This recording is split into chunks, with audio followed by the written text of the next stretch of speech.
When you think of DIY, what do you think of? Well, you probably think of sloppy or unskilled or untidy work. But today, DIY has taken on a brand new meaning. DIY represents a customer's choice, a consumer's choice to have a more meaningful connection to the inner workings of items that could otherwise be easily purchased. I want to introduce you to our brand new report that we just put together in partnership with Gladly, and it's talking about the new DIY. That's the name of the report, the new DIY, creators, crafts, and commerce. And this trend isn't just confined to arts and crafts. It is expansive, and it incorporates everything from electronics to robotics to stock trading and real estate investment. And we are proving out the theory that trends that begin on social media culminate in purchases on Amazon, which inspire another wave of social media posts. This cycle of purchase intent is linked to social media inspiration, and we can see it. We can plot it out, and we do that in our newest report. I'm really stoked about it. You can get the report today over at futurecommerce.fm/thenewDIY. That's futurecommerce.fm/thenewDIY.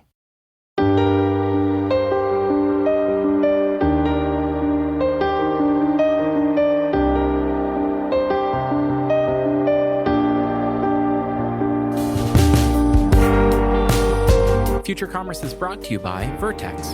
Vertex Cloud is for businesses of all sizes, from small and medium-sized businesses all the way to enterprise. You can find out how Vertex can help your business by visiting them online at vertexcloud.com/futurecommerce. Future Commerce is brought to you by Omnisend. Omnisend is way more than just email marketing. Drive more sales and combine more channels with one platform. Learn more about Omnisend today at omnisend.com/futurecommerce. Future Commerce is brought to you by Shipium. Did you know that customer experience is linked to your supply chain? That's right. Your supply chain dictates how your customers feel about your brand. Well, Shipium helps you compete by ensuring that your supply chain meets the brand promises that you make to customers. Find out if Shipium is a fit for you by visiting shipium.com/podcast. That's SHIPIUM.com/podcast.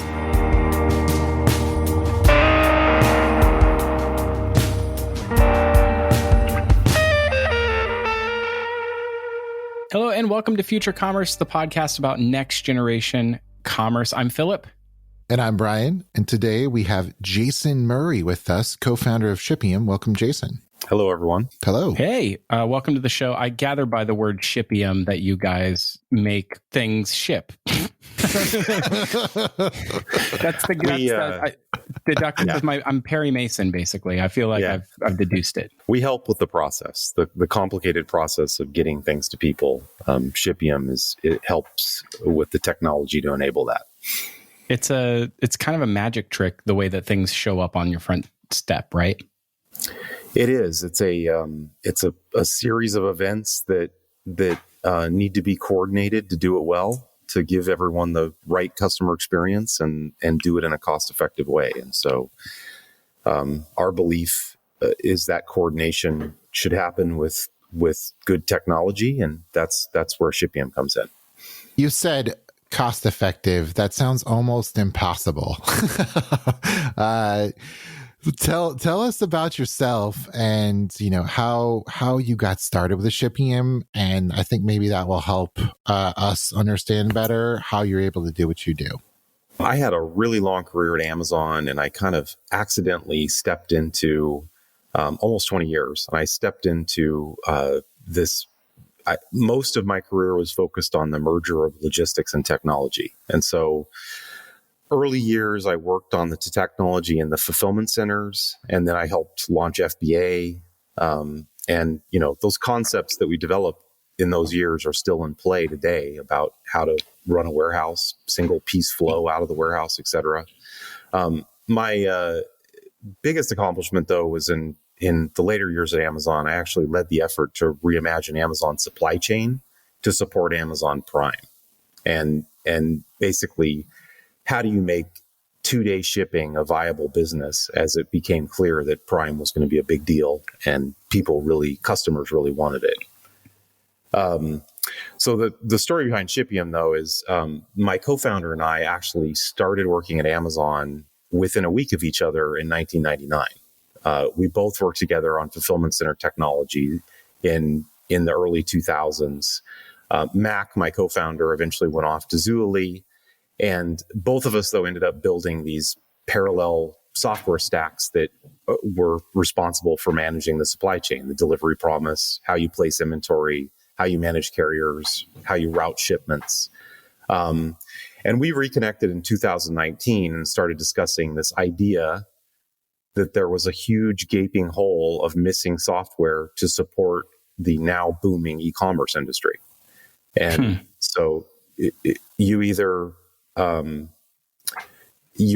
pay someone to do everything for you, which tends to be super expensive once you get past a certain size, or you use 90s era supply chain software that wasn't really built for e-commerce in the first place. So, that was the impetus. And Mac and I really wanted to start building a platform that would enable partners and companies to basically run their logistics operations efficiently and in a cost-effective way, which involves the data science, the scaled software, and domain expertise to do it correctly. I had this. So, wow. Number one. Number two, I was a kid and I remember watching Jurassic Park, right? And when Jurassic Park came out, there was a lot of discussion around how Silicon Graphics wanted to, and Industrial Light and Magic wanted to create these effects. But to create these effects, they had to create the software by which you would design the effects, which meant they had to create the rendering systems, which meant they had to create the computer hardware that would run on top of everything. And I feel like the world of e-commerce has matured to a place where we don't understand the pains that early trailblazers had to go through to create the systems, right? That's an incredible thing. I mean, not so long ago, we had to build e-commerce platforms bespoke, like from scratch with, code. And nowadays we just click a few buttons, sign up for Stripe and you're done. I feel like we discount the complexity of what it used to be. Is there something in the shipping space right now? I say the shipping space because I have no idea what I'm talking about, but in logistics that has a similar paradigm. Like, why Shipium? Like, is there a similar problem to solve to create the systems that create the systems? And is that the opportunity that you see in the marketplace? Yeah, I think the way I would probably describe it is that once companies reach a certain size, the physical properties of what they're shipping becomes kind of an important part of how the customer experience works and how their cost structure overall. And so what happens when you reach a certain size threshold and you have some economies of scale is you can start to put together a more kind of a custom solution that fits your particular need. That's either, packaging, shipping out packed underwear. It's maybe a mailer that's for fine, really high-end clothing that you want to portray a certain customer experience, or it's, your boxes need to be a bit stronger because you've got lots of heavy, tiny items in there that you don't want to get damaged. And so it becomes more cost effective to build it out yourself. But putting all of that together and coordinating it does require software. It requires that you have to coordinate all these different pieces. And I would say, like, maybe the way to think about it is 80% of the stuff that you use for fulfillment in e-commerce is the same, but there's usually 20% that's kind of specific to the physical properties that you're driving because of exactly what your business is. And so, I would liken that to, using your example, it probably is a lot like, the formation before there was an OpenGL in the graphic space. Yep. Everyone wrote everything from scratch. I grew up in that era in computer science, and I had I had friends in the gaming industry, and I'd watch what they were doing, and they were literally with assembly language writing the entire game from scratch every time, right? And that's kind of, I think we're kind of starting to make that transition to, there should be some basic building blocks and basic pieces that you can use to put together your supply chain. Wow, yeah, that makes sense. Another thing. So as Philip noted, we are in no way logistics experts, and I think something that would help us and our audience, be able to understand, what you're doing and why you entered this space in 2019 would be to give us a little bit of an overview of the logistics landscape right now. Like, who are the players? What are the pieces that are required to sort of create a logistics experience that gets you all the way to last mile to your customer? And what are the pieces of technology that are required, and who's involved? Yeah, absolutely. So I mean, in general, the logistics space is extremely fragmented, because of how it's a very old industry and how it's grown up. And there's a combination of mom and pop offerings as well as bigger companies that have tried to consolidate, but overall very fragmented. Companies like Amazon and Walmart are getting increasingly vertical, and so you can see with Amazon that their solution to that problem is just to own everything up and down the stack. So they've got their own warehouses, they've got their own employees, they've got their own transportation offering now in many different forms. They're even talking about these middle mile solutions that even do the kind of the long hauls between these FCs. I mean, Amazon even owns 747s now, so they're that's their approach, right? They're going to do everything. And I would almost you'd almost liken it to them owning, car manufacturers at some point owned the steel industry, I guess, because they were the ones that were consuming so much steel and they needed to do it efficiently.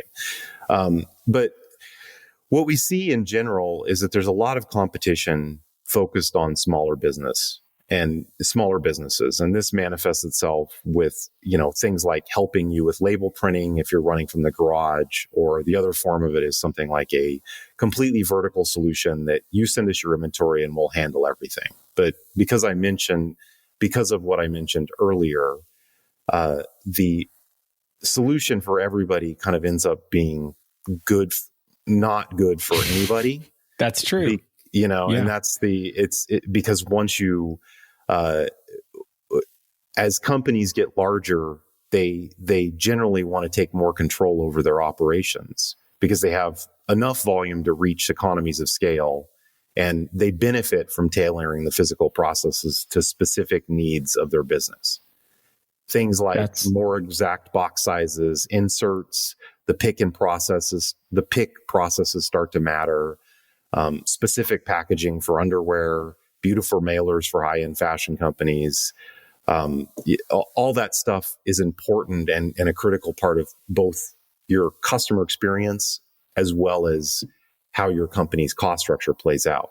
And so, to me, ultimately, logistics is much more than just the FedEx label you put on your box. It's the entire linear sequence of making and delivering products. The key insight is that linear sequence is very different for e-commerce and has its own areas to optimize. I talk about the full spectrum of this on our blog. The bigger the company is, though, the more optimizing each link in the chain matters to the success and scale of that business. We have conversations all the time with a retailer that says we have to compete with Amazon, and my sense is, well, let's look at the things you're doing right now and let's see where you're not competing with Amazon. Right now, you are dependent on a third-party logistics firm to handle your customer experience from a fulfillment point of view. Is that the best-in-class solution? Is that the way you're going to compete with Amazon? That's how you're going to do it? Most companies, when they think that, they're thinking about front-end experience, but everything that happens after the purchase is the thing that actually makes customers happy. right? It's like you can elicit a purchase, but can you actually create a repeat customer? Can you actually fulfill on the promise that you made to them to begin with? Like all of that's operational, happens after the purchase. And I feel like this rhetoric around competing is it's rhetoric, because I don't think that companies understand how or when to make an investment to bring that capability up to that, like to actually compete on that promise, to invest in logistics in a way that actually would make it differentiating. But I don't know if you have any response to that. I feel like I'm just pontificating at this point. I think you need to be it's I think the part of what you see is that companies get overwhelmed, right? They see Amazon with 100 warehouses and doing next day shipping, and it becomes this, it becomes like a overwhelming,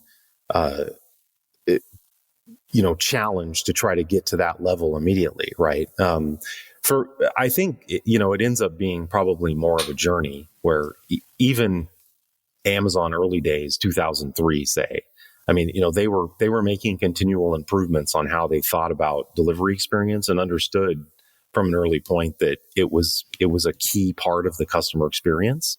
And so I think the main thing is, you're continually trying to improve what your fulfillment experience looks like, because you recognize that it's a key part of how customers are going to view your company. And so, but it's going to be a journey. Amazon itself gets better every year. And I think, as an e-commerce company, if you're going to be serious about it, you have to continue to improve that process and continue to change it over time, just like you are. Websites in 2005 look a lot different than websites today. Is that, I guess there's maybe a delta, or like a misconception, like in my mind, between what logistics is and what an e-commerce brand might think logistics is. Like to a particular e-commerce or direct to consumer brand, they might think that it's, I print a label and UPS takes the product from me, or I send it off to my to my warehouse where some contract labor does that for me. Is that logistics though? It's not logistics, is it? I don't think it is. I think it's the coordination of all those pieces. I mean, one thing I think you see a lot of is some of this probably came from the old era of retail, where the logistics arm of a company was really about distributing the product, and then it got to the store, and then the actual merchandising and how it was presented to the customer was handled there. And I think the one of the ahas is just that in the e-commerce space, logistics is heavily tied to the customer experience. It's basically, when are you going to get it? What's happening with it now? Is it in stock? Am I going to get a note in an hour that says we don't actually have this, right? All of those things are tied to the overall customer experience, which, doesn't really, if you go to a store, it's not there. It's basically, it's just, you say it's not there. I can't get it, right? But in the e-commerce experience, if you're wrong about what you're presenting to the customer through that whole chain, you're going to end up looking really bad. And so I think that's a critical thing. But the other component is just of how much everything in logistics depends on the previous steps. Like you think about as customers, it matters where you put the inventory when you ordered it in the first place, because that's going to get it closer to a customer. And once it's closer to a customer, it's cheaper and faster to ship it to that customer. It matters, how you're draining that inventory from the fulfillment center, because that's going to affect, what future customers will see in terms of their offering. Mm-hmm. And so all of those different pieces are tied together. And it's obviously a stochastic process that needs to try to account for all of these uncertain futures. But you have to kind of account for all of that if you're gonna do a good job. So, Brian, we had this conversation yesterday, I think, where I said, I don't know if this is true. I sense this to be true. If you were to do something like, let's say you launch, a small brand in a small town. My town here west of West Palm Beach has 25,000 people in it, and so if I were to create a small storefront and say I'm going to get every product in the store within 1 hour to everybody, I think that's really feasible, right? Like, Yeah. pizza chains do that all the time. It's when I widen the scope, or I widen the aperture to try to scale that business, is where I think technology is the thing that allows you to deliver your promise at scale.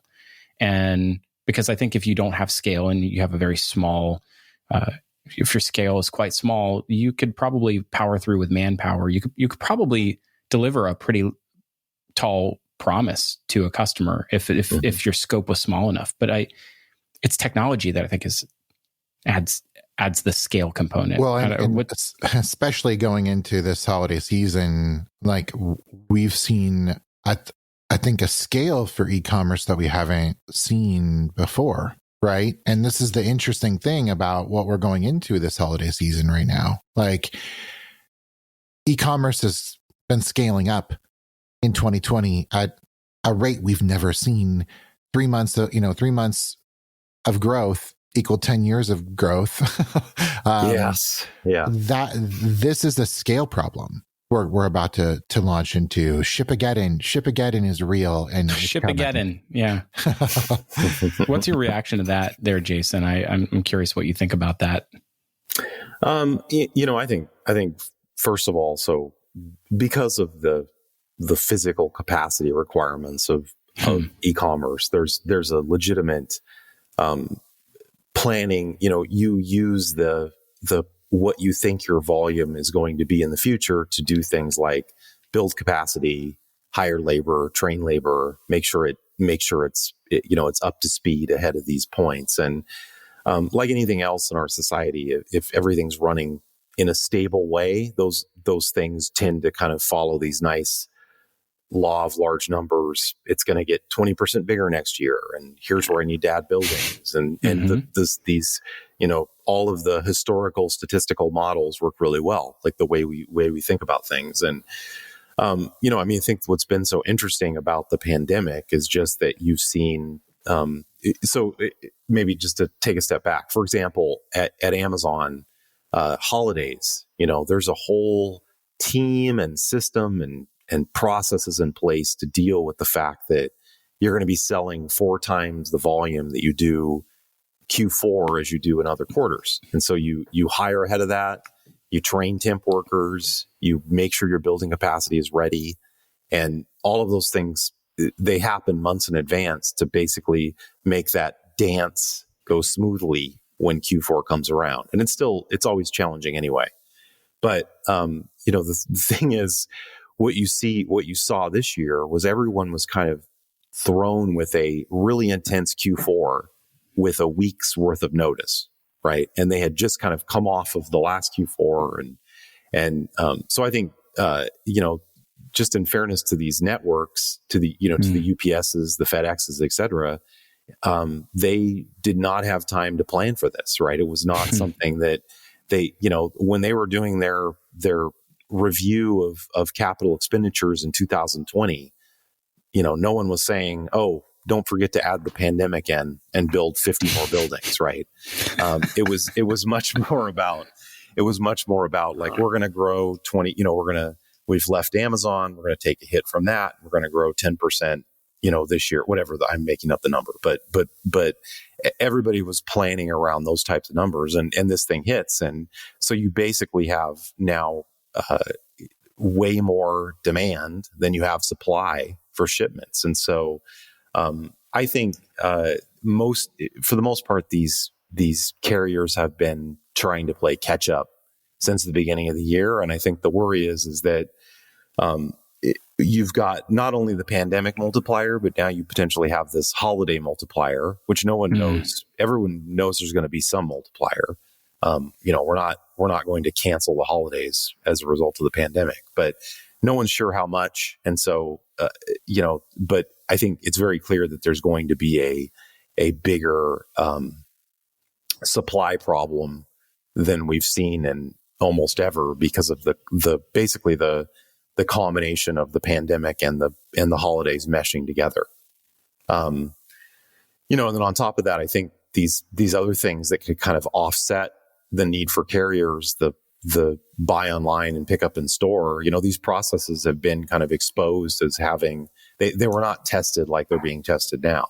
And I think, it takes a lot of coordination for a clothing store to support buy online, pick up in store. You need to have your inventory synced. You need to have a process worked out about how all that pickup's going to happen. And, that's an area you could potentially offset some of these carrier issues. But frankly, everyone was not ready for this new shift that consumers are really excited about, not having to go in the store and be around other people. That was not something that was essentially planned for. And so in general, I just think that it's a real the biggest factor is everyone has been playing catch up in 2020 in this space in general. And like we talked about earlier, you've got the chaining of events that the carriers are under duress. The e-commerce companies are under duress for having too much volume, and everyone is kind of playing catch up throughout this year. And we've now got this, you've already thrown the gas on the fire, and now you're going to throw toss the propane tank on there. I'm not sure. Future Commerce is brought to you by Vertex. Vertex Cloud is the automation platform for tax calculation and use tax and everything in between for businesses of all sizes. From SMB all the way to enterprise, businesses all over the world trust Vertex for their tax calculation needs, and you should too. Check them out today at vertexcloud.com/futurecommerce. OmniSend is one platform to control all of your marketing channels. From marketing automation, SMS, and email to forms and segmentation, you can bring together different channels under one platform with OmniSend. OmniSend's powerful platform allows you to link together every customer touch point with one dashboard. And did I mention they have the most transparent pricing in the entire MarTech industry? Find out why brands like Fred Siegel and Unilever trust OmniSend with their customer relationships. Find out more about OmniSend today at omnisend.com/futurecommerce. Future Commerce is brought to you by Shipium. Consumer behavior is reshaping the future of commerce. Customers want their orders fast or free. They want convenient returns. They want to know exact delivery dates. They want curbside pickup. It's here to stay. There really is no shortage of things e-commerce companies need to do in order to compete. How can you stay nimble and also be profitable? Well, enter Shipium, the supply chain platform for e-commerce. Shipium is founded by Amazon and Zulily Vets, and it's the platform that brings the same principles and sophisticated software found in those companies to everyone else who is not Amazon. Manage core pieces of your stack like shipping and fulfillment with Shipium. See if Shipium is a fit for your team by visiting shipium.com/podcast. That's SHIPIUM.com/podcast.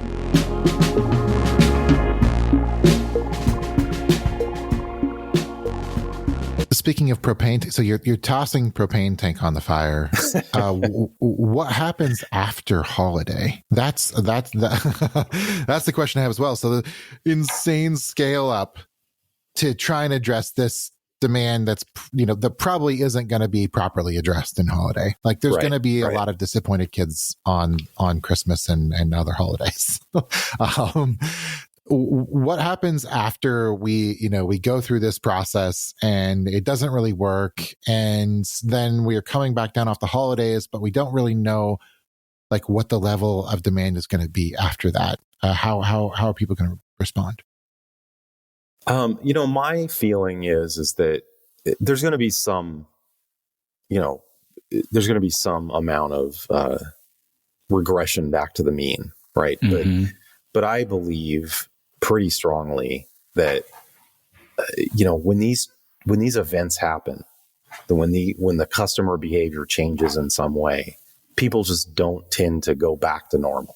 So I think you are going to. My prediction personally is that coming out of the pandemic, e-commerce is not going to go back to its previous levels. It's going to continue to be much higher than it's been. And it's just frankly, people need a push sometimes to buy online, change their buying behavior, change how they think about buying. But once they get a taste of it, they're not going to just go back.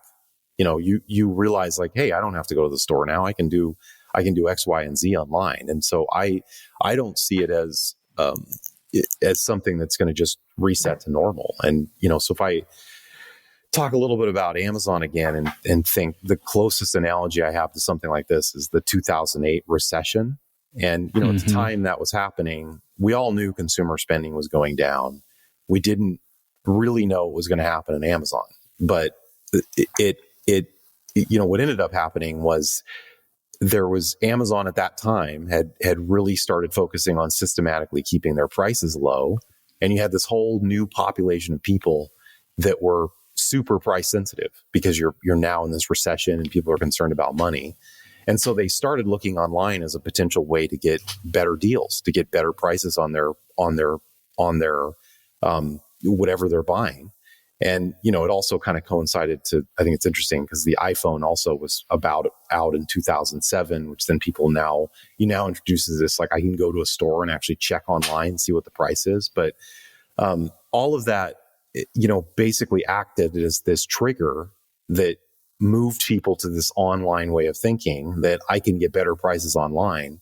And it never really, Amazon continued to grow through that pandemic, through that recession, which meant that they had taken essentially some of, a disproportionate amount of the consumer, the consumer spending volume into e-commerce, but that it didn't stop after that. After the recession kind of eventually subsided, people that had shifted over to e-commerce kind of stayed there. So the overall consumer spending kind of went back to normal, but the channel shift was now a more permanent thing.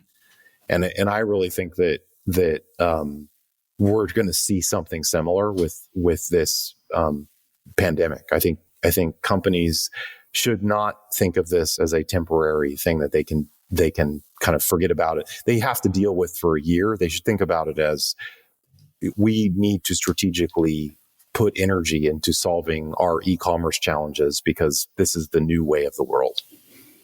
Let me ask you about.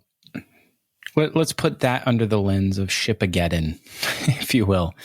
Hat tip to Scott Wingo, who I think came up with the phrase. This idea of the constraint of supply that can't rise to meet the demand. How long, is Shipageddon something that we can get out ahead of in the next year or two? And if not, does that tamp down some of the excitement of the digital shift that you were just talking about? Like, could this be undone by just, and the inability to meet the overwhelming demand? I think that the demand is going to be so strong and so apparent that someone's going to rise to the occasion. And what more so, I don't think the right question is really, will it be undone? But probably the more relevant question is, will some companies be undone because they were not able to rise to the occasion?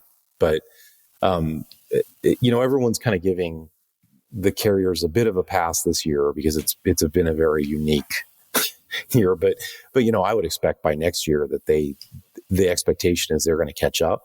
And if they can't catch up, you're going to see a growth in local carriers. You're going to see a growth in alternate ways, kind of new ship methods that are able to compete with those guys. And it's hard to predict exactly what that's going to be, but generally speaking, I think the demand is there for a reason. It's just inherently more compelling, and because of that, I think you're going to see some supply arise from this that meets that demand. And so I don't I don't personally think, I think that there might be some missteps and people lose market share and that kind of thing. But I don't think that the overarching trend is it's enough. There's too much there to actually disrupt the trend.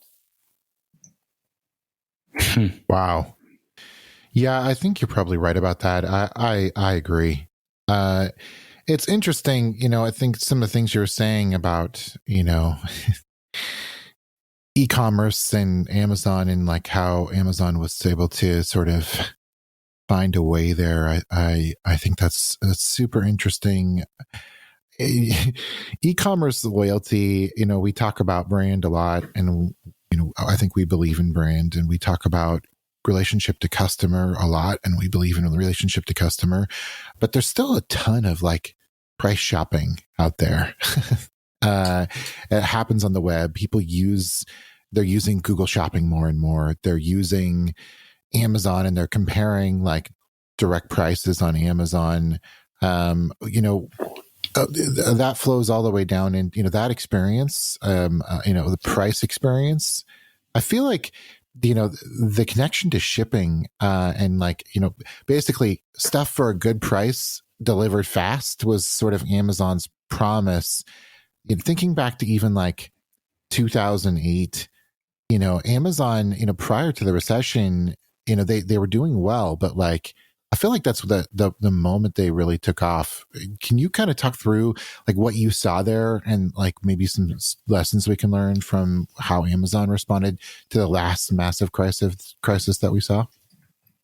Yeah, I mean, I think pricing was a big factor. I think it wasn't clear, how do you think about pricing online? And probably, in fairness, Amazon they weren't super clear on where they wanted to fit in that spectrum. Are they a low price company, or are they taking advantage of the convenience to sell to a less price sensitive crowd? That kind of thing was maybe not all worked out.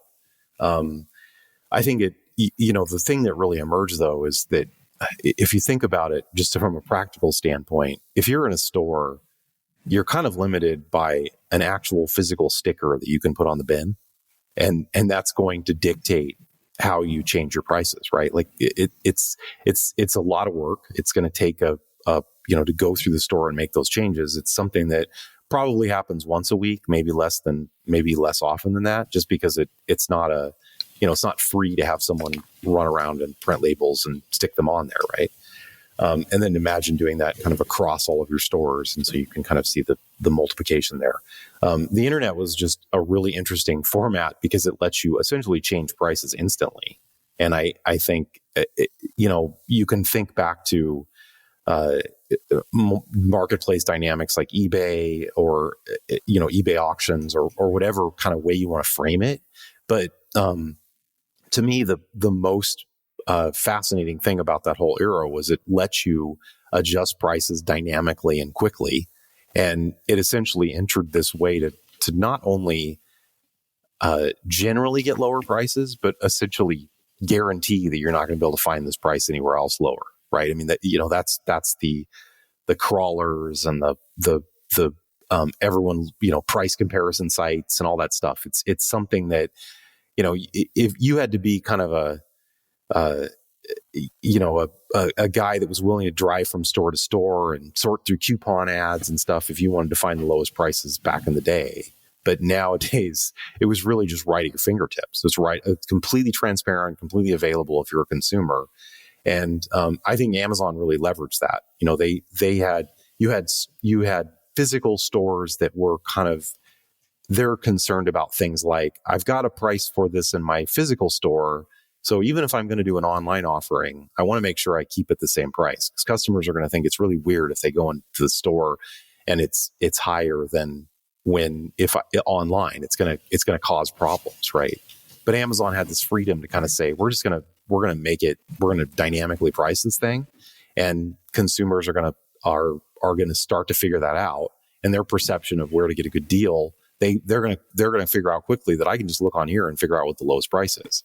And that's a very, very powerful concept that really plays into the dynamicness of the of the internet and the ability to offer this wide variety of items and change the prices, change the shipping speed, all that stuff can kind of happen instantaneously. I think the other factor, around that time with Amazon was just the Prime was starting to gain some ground, and it coincided with that. And that became, I have some intimate, responsibility for being part of that whole push. And I think it became like, how do we innovate so that we can offer customers this faster shipping? We already are offering them great prices. So how do you do both of those things to really pick up the e-commerce baton and run with it?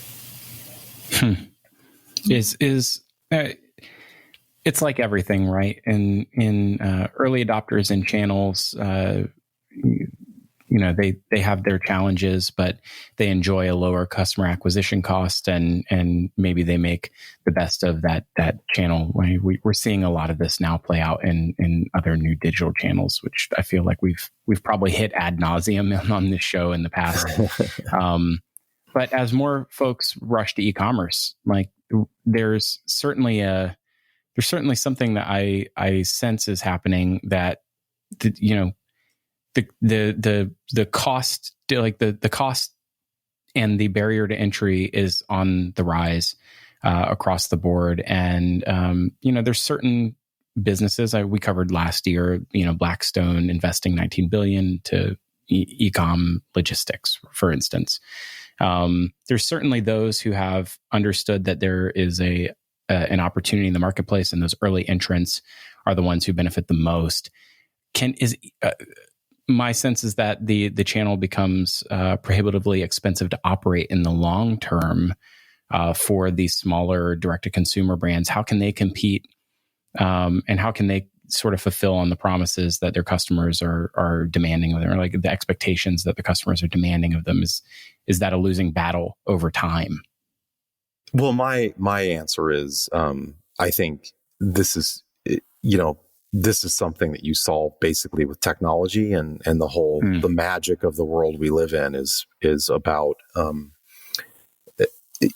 the amount of data that we're able to look at to optimize these flows, and the scale of the software that's running is we live in magical times, right? It's amazing. It's amazing that work continued once we went into this pandemic, because we have video conferencing and all the, Google Docs and all the stuff you need to collaborate. But I think, for me, there's an element of a business. There's kind of stages of growth, and I think you have the early stage companies. They're probably super scrappy, or they've got something really compelling from a product standpoint, or they've got a VC injection of money, or some way to kind of, we're going to grow at all costs. And there's a point, I don't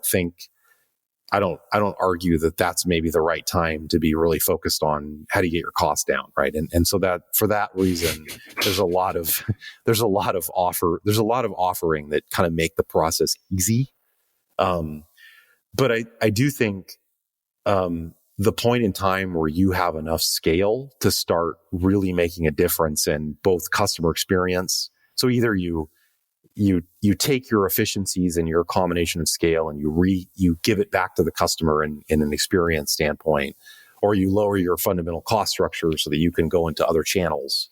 Both of those things happen quickly, and I think we estimate it's probably more in the $25 million range where you start to see, this is where I can start taking advantage of my scale. This is where I can start leveraging my scale and my assets to basically either, reapply this benefit to customer experience and gain longer term loyalty, or again, bring the cost down to just generally make your business more viable and allow you to expand in different ways, or even put the money into marketing, whatever is needed. But, that when that threshold hits, though, it's like, I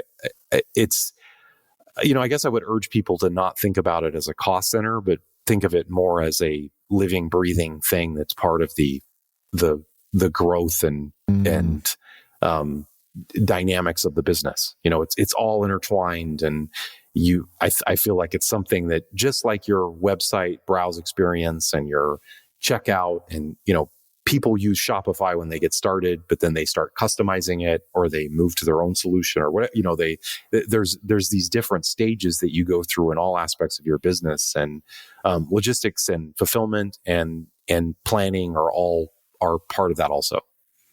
That makes complete sense to me. Like you can't look at logistics as it's in a silo. It's not an island. It's a part of your strategy because it affects your customers. Right. I know we're coming up here on time, and I really wanted to conclude with a question, that we like to get at the end of a lot of our interviews, which is, what trends do you expect to see in logistics that actually stick over the next 18 months or so, the next 12 to 24 months? I think like, so we talked a little bit. The obvious one is that the channels have all picked up, and I don't think that's going to slow down. And so the mix, inherently what that means is even when spending goes back to normal, the channel mix is going to be closer to what it is now. That's my prediction. And so the more interesting thing, though, is what comes out of that. And competition is going to be fierce. You're going to companies that were omni-channel and neglecting their e-commerce channels are going to either not survive, or they're going to invest in them, which is going to introduce more competition into the market. Delivery experience will become more and more important because consumers now have multiple options to choose from. I think the delivery options that are out there are interesting to me because it's something that has I think this pandemic kind of acted as this accelerant, right? Like everything else, and I think it became very clear that there's this demand for things like buy online and pick up in store, lockers, new ways of getting inventory to people quickly that's also cost effective, and are somewhere between. I want it now. I'm willing to drive to the store, but I also want to shop for the thing online. So I think that will have somewhat of a renaissance from the push that this pandemic gave them. I think the other thing that's interesting is just categories that have traditionally struggled with e-commerce are now getting their chance to shine. The grocery is a great example because it's kind of like the worst case scenario in all things e-commerce, right? It's low margins. The items are big and bulky and cheap. If you include the frozen part of it in the mix, you have to kind of deliver in a specific window so the food doesn't go bad. People hate, because it's this commodity, people hate planning for it. They don't want to buy it 3 days in advance, which is time is, the more time you have, the more opportunity you have to plan. And none of that stuff exists. So what I see though is that there's all of this innovation happening in that space across all the larger companies in some cases, but grocery stores, et cetera, about how to make that whole process smoother. I mean, I was at a grocery store the other day, and a guy was walking around with these basically 4 carts stacked high, and he was picking into each cart, which clearly corresponded to an order. And, I was thinking like, okay, this is the beginning of a sortation process that we use in an e-commerce setup, but they're now starting to kind of shift how you think about the store to make it more efficient for that model. Right. So, I think that's, all of those things are going to be affected by the pandemic essentially permanently. And some of it won't work. Some of it will event, they tried it didn't work, but some of it, the kind of push to actually innovate on this front is going to lead to, and the expectations changing from the consumer is going to ultimately lead to a actual shift in the way that the whole thing runs. Ooh. Exciting times ahead. my gut tells me that, it sounds like you're making sort of bombastic statements. I feel like it's undersold a little bit.